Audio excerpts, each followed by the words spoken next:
We'd all heard the local legends about the old, deserted cabin in Whitestone Woods.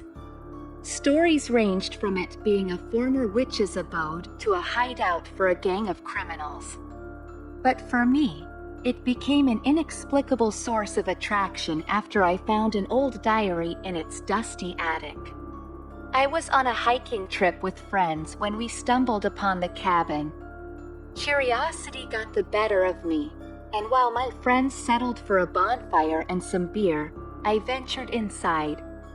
The place was a time capsule. Rusty utensils, moth-eaten drapes, and old photographs adorned it. But what caught my eye was an antique, leather-bound diary, half buried under some old blankets in the attic.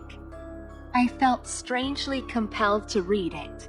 The diary belonged to a woman named Sarah, who lived during the late 1800s.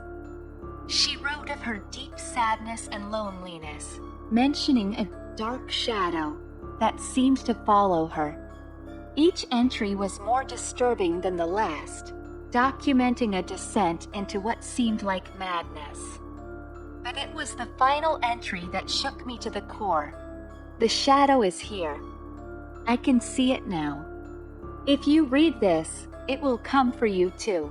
At that moment, I heard a whisper behind me, my name being called in a raspy voice. I turned around, heart pounding, but there was nothing. I slammed the diary shut and rejoined my friends, not mentioning what I'd found. That night, I couldn't sleep. Every time I closed my eyes, I saw her, Sarah, standing at the foot of my bed, her eyes filled with sorrow and warning.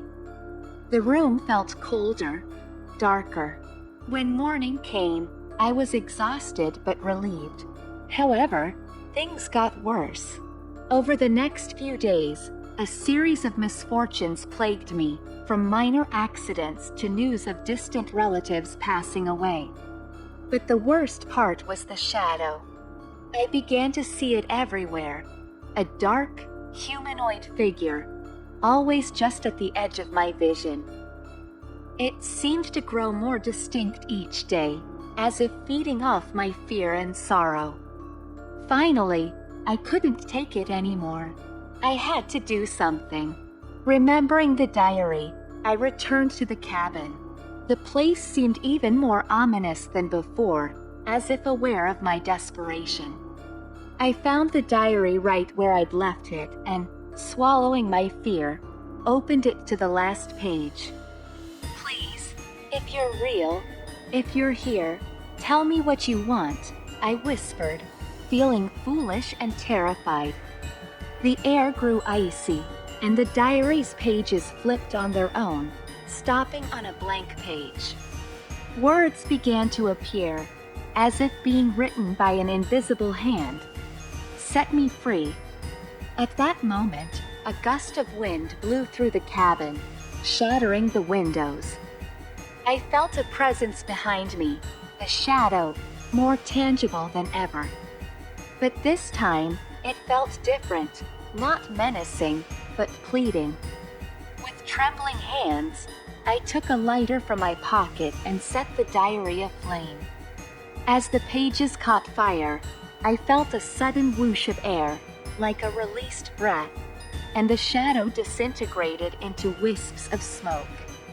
The room lightened, and I felt an indescribable sense of relief. When I returned home, the series of misfortunes ceased, and the shadow was gone. Had I set Sarah's spirit free, or had I merely burned a piece of old parchment? I can't say for sure, but sometimes, when I walk past Whitestone Woods, I swear I can hear a soft whisper, almost like a thank you, carried by the wind.